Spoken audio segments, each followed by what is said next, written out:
Hey, talk about Jacksonville Baptist 4 minutes on Thursday, October the 21st. I always have to check that. When I lived in Ottawa quite a number of years ago, the pastor of the church that I attended, my parents were there as well, and my mother went to this Bible study every Wednesday night at one particular time, and the pastor was doing a study in the book of James. And James starts out with those words, count it all joy. And I'm not sure how he did it, but the pastor kind of gave so much attention to that, count it all joy. And then speaking of the application of that, count it all joy. So what's included in the word all, that it kind of became a catchphrase around the church there in Ottawa at that time, that people would go around saying, count it all joy, or CIAJ, or whatever. I want to read that for you from James chapter 1 in the New Testament, beginning at verse 2. Consider it pure joy. The translation I have, consider it pure joy, or count it all joy, my brothers, whenever you face trials of many kinds, because you know that the testing of your faith develops perseverance. And perseverance must finish its work, so that you might be mature, not and complete, not lacking in anything.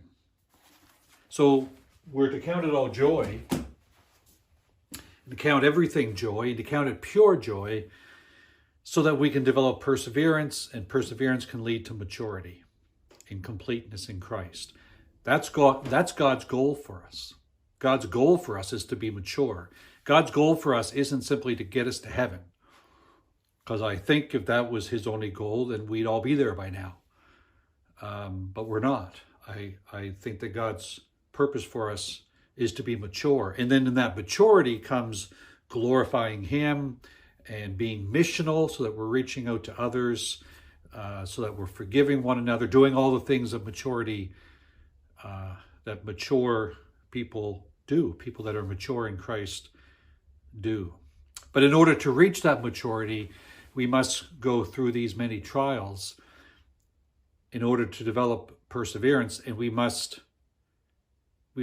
find joy in them. And then we go to the verse in Hebrews where it says that Jesus, for the joy that was set before him, endured the cross. I want to challenge you to do some thinking and praying about what that might mean. Because I think we all agree that it doesn't mean that when terrible things happen, we go around saying, cheering because of a really bad medical report or something like that, that it doesn't mean we go around plastering a fake smile on. So what does it really mean to count it all joy in many trials? Think about that. Let me challenge you to, as you do that, to also read a psalm a day. And as I've been doing, to call you to prayer, to spend, and I said yesterday, find 5 minutes less time, or in other words, 5 less minutes on Netflix, or on social media, or reading, or knitting, or gardening, or whatever you do. I mean, some of those at least are good things. All of them can be good things, but